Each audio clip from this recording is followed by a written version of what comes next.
मिला सिवान में मुझे करने का तो मैंने उसे ज्वाइन किया और आगे चलकर मैं ग्रैपलिंग में गोल्ड मेडलिस्ट, सिल्वर मेडलिस्ट हुई, जहां मैं लास्ट के बाद मेरी सिस्टर दीपा जो अभी दरभंगा में कांस्टेबल जॉब पर हैं, उनको देख के भी मैं बहुत प्रभावित हुई। और मेरे नमस्कार, मैं समीर आसमी, स्वागत है आप लोग का एटीएन लाइव पे।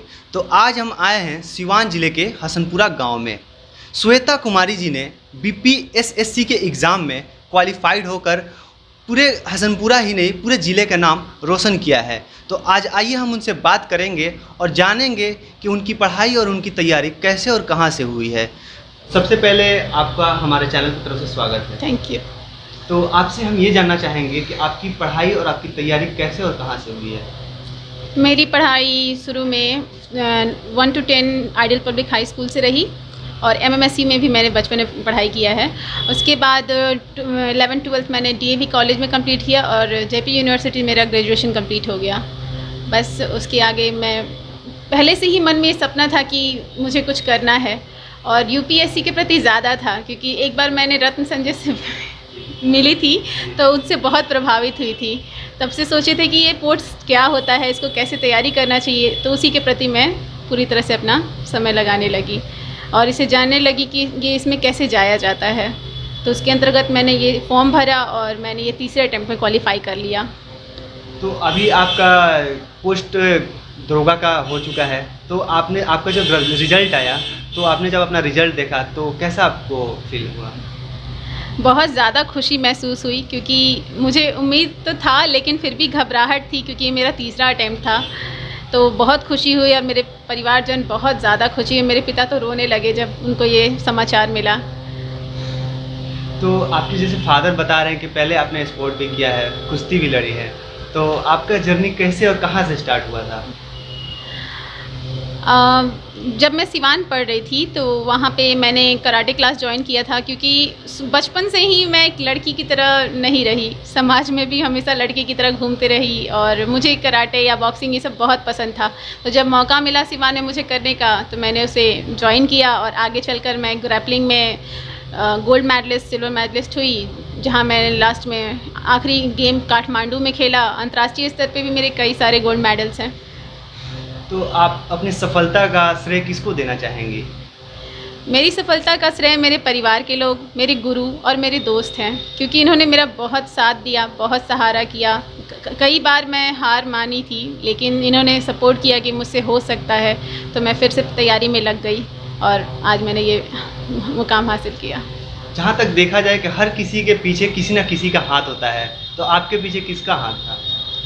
मेरे पीछे सबसे पहले तो मेरी बड़ी सिस्टर सविता कुमारी का बहुत बड़ा सपोर्ट रहा है, क्योंकि मम्मी के डेथ के बाद उन्होंने बचपन से हमें पढ़ाया। और उसके बाद मेरी सिस्टर दीपा जो अभी दरभंगा में कांस्टेबल जॉब पर हैं, उनको देख के भी मैं बहुत प्रभावित हुई। और मेरे पिता ने मेरा बहुत सहयोग दिया घर में, क्योंकि मम्मी नहीं है मेरे परिवार में, मैं हूँ, तो मेरे खाना बनाने, मेरे घर में काम करने में पापा ने मेरा बहुत सहयोग दिया, जिसके नाते मैं पूरा अपना पढ़ाई पे समय दे पाती थी। जैसे आपके फादर ने बताया कि आपने जब फर्स्ट अटैम्प्ट एग्ज़ाम दिया था उसके बाद आपके पैर में इंजरी हो गया था, तो क्या कुछ परेशानियां आई थी और कैसे आपने यहाँ तक कैसे? हाँ, फर्स्ट अटैम्प्ट जब मैंने क्वालिफाई कर लिया था तो उस समय मेरे पैर घुटना में प्रॉब्लम आ चुका था, मैं ज़्यादा देर चल नहीं पाती थी और फिज़िकल तक मेरा लगभग चयन हो चुका था, लेकिन मैं फ़िज़िकल नहीं निकाल पाई। और फिर सेकेंड ऐसा एक एक्सरसाइज दरोगा के लिए मैंने फॉर्म भरा, जिसको मैंने प्री क्वालिफाई कर लिया, लेकिन मुख्य परीक्षा में मेरा रिज़ल्ट नहीं आया। फिर तीसरा अटैम्प्ट में मैंने ये दरोगा का फॉर्म डाला और इसमें मैंने पेशेंस के साथ इसकी तैयारी जारी रखी, क्योंकि कोरोना की वजह से इसमें बहुत ज़्यादा रुकावट आ चुकी थी। डर तो लग रहा था, लेकिन उसी में लगे हुए तैयारी चल रहा था। हर बार एग्ज़ाम का डेट पोस्टपोन हो रहा था, लेकिन संयम रखते हुए मैंने इसकी तैयारी को रोका नहीं। दरोगा का जो आपकी रिज़ल्ट आया है, ये क्या आपने पहली बार में ही अपने दरोगा का एग्ज़ाम क्वालिफाइड कर ली थी? नहीं, मैंने तीसरी अटैम्प्ट में दरोगा को क्वालिफाई किया है पूर्णतः। पहले दूसरे में तो लगभग कंप्लीट था, लेकिन आखिरी समय में मैं छट गई, लेकिन इस तीसरे में लगभग मेरा मेरिट लिस्ट में नाम आ गया और मैं बहुत खुश हूँ, बहुत ज़्यादा। तो आपने अभी तो आपका दरोगा का ये बहाली हो चुका है, तो आगे का आपने क्या सोचा है? आगे के लिए मैंने बीपीएससी को अपना लक्ष्य बनाया है कि मैं बीपीएससी क्वालिफाई करूं, क्योंकि मैंने पहले ही बताया कि मैं यूपीएससी से क्वालिफाई रत्न सजेस्ट से बहुत प्रभावित हुई थी। तो बीपीएससी क्वालिफाई करने के बाद अगला मैं यूपीएससी करूंगी, तब जाकर मैं बहुत ज़्यादा खुशी महसूस करूंगी। अच्छा, आपने पढ़ाई और अपनी तैयारी कैसे और कहाँ से की थी? मेरी पढ़ाई तो बस यहीं गांव से चालू हुई थी, गांव से, स्कूल से, आइडियल से। उसके बाद आगे पढ़ते हुए मैंने घर पे बैठ के इसकी तैयारी की, जिसमें नेट मेरा सबसे बड़ा सहारा बना, यूट्यूब मेरा शिक्षक बना जिसने मुझे पढ़ाया, और कुछ चैनल्स हैं जो बहुत सहयोग बने, जैसे स्टडी IQ चैनल है, ये इसी ने मुझे ज़्यादा सहयोग दिया। तब मैं सोची कि अब ये क्वालिफाई हो सकता है। आपने जैसे बताया कि आपने खुद से पढ़ाई की है और अपने मतलब घर से ही तैयारी की आपने, तो किन किन बुकों का सहारा लिया आपने और कितने वक्त अपने पढ़ाई को लेकर देती थी?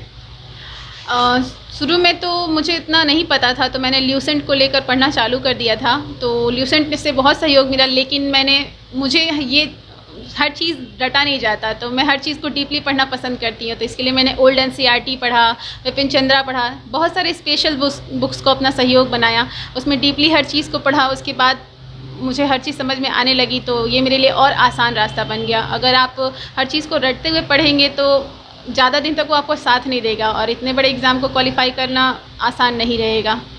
और टाइम का तो कोई शेड्यूल नहीं है, आपको बस ये रखना है कि आपका जीवन में क्या इम्पोर्टेंट रखता है। और मेरे जीवन में मेरे लिए मेरा जॉब बहुत ज़रूरी था, क्योंकि मुझे सामाजिक कार्यों में बहुत मन लगता है, मुझे कुछ करके दिखाना था सबके सामने, इसीलिए मैंने अपने जीवन का पहला लक्ष्य इसे रखा और पूरा समय मैंने इसी को दिया। तो आपने इसमें काम करने के लिए आगे के लिए क्या सोचा है? हाँ, इस पद के चयन के बाद मैंने मतलब बहुत पहले से सोचा था कि मुझे कुछ ऐसा जगह मिले जहाँ मैं समाज के लिए कुछ कर पाऊँ, औरतों के उत्थान के लिए कर पाऊँ, क्योंकि सामाजिक कुरीतियों के कारण औरतों की शिक्षा और इन पे बहुत कम ध्यान दिया जाता है। और अपने गांव में पहली लड़की होने के नाते SI में सबको अपना आदर्श के रूप में समझाऊं कि आप अपनी लड़की को पढ़ाएं, थोड़ा छूट दें, क्योंकि अगर आप देंगे तो वो भी आगे अपना नाम रोशन कर सकती हैं और देश के लिए कुछ कर सकती हैं। इसीलिए समाज में सबको बराबरी का मौका मिलते जाए। देखा जाए तो ज़्यादातर गांव में लड़कियों को ज़्यादा छूट नहीं मिलता है पढ़ाई को लेकर। हाँ। तो आप इसको किस हद तक देखती हैं? मेरे परिवार ने तो मुझे कभी रोका नहीं है, मेरे भाई, मेरे पिता ने मुझे कभी इस चीज़ के लिए रोका नहीं कि आप पढ़ रहे हो तो आप कुछ गलत कर रहे हो या कहीं जाके पढ़ रहे हो। तो जिसके नाते मैं आज यहाँ पे आ पाई, और समाज में सबको अपने लड़कियों को सहयोग देना चाहिए कि वो भी आगे पढ़ पाएँ। आप समाज को कुछ मैसेज देना चाहेंगे? हाँ, अगर आप अपने बच्चों पे भरोसा रखेंगे तो वो कभी ना कभी कुछ तो करके अच्छा दिखाएंगे, खासतौर की फादर से भी बात करते हैं और जानेंगे कि उनकी तैयारी के पीछे किस हद तक इन्होंने क्या कुछ किया है। तो आइए हम उनसे बात करेंगे। सबसे पहले हमारे चैनल की तरफ से आपको शुभकामनाएं। मैं राजेंद्र प्रसाद श्वेता के पिता हूँ। मैंने इसको आगे बढ़ने में बहुत मदद की, जितना हो सका, शरीर से हो, पैसे से हो, समय से हो। इसको मैंने पूरी आज़ादी दी, कहाँ जाती है, क्या पढ़ती है, इस पर कोई अंकुश नहीं, कितने देर में आएगी, इस पर कोई अंकुश नहीं। ये लड़की 12-12 14 घंटा पढ़ के आती थी, घर का काम संभाल लेते थे हम, घर में कोई सहाय नहीं। अब जैसे कि बेचारी खाना बना देती है, खाना बना के चली गई, अपना निकाल के अपना खाना खा लिया, इसको डिस्टर्ब नहीं किया कि तुम हमको खाना निकाल के दो। इसलिए बहुत आज़ादी से इसको पढ़ने का मौका हमने दिया है। इसी तरह से हर गार्जियन अपनी लड़की के सहयोग अगर इस तरह दे तो उनकी लड़कियाँ भी आगे बढ़ सकती है। लड़कियों पर ज़्यादा अंकुश नहीं लगाना चाहिए, निरंकुश कर दीजिए उसको, क्यों उसके अंदर अगर प्रतिभा होगी तो जरूर आगे बढ़ेगी।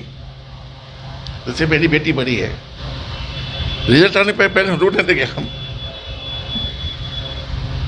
अंदर से बहुत खुश हुए कि मेरी बेटी दरोगा बन गई।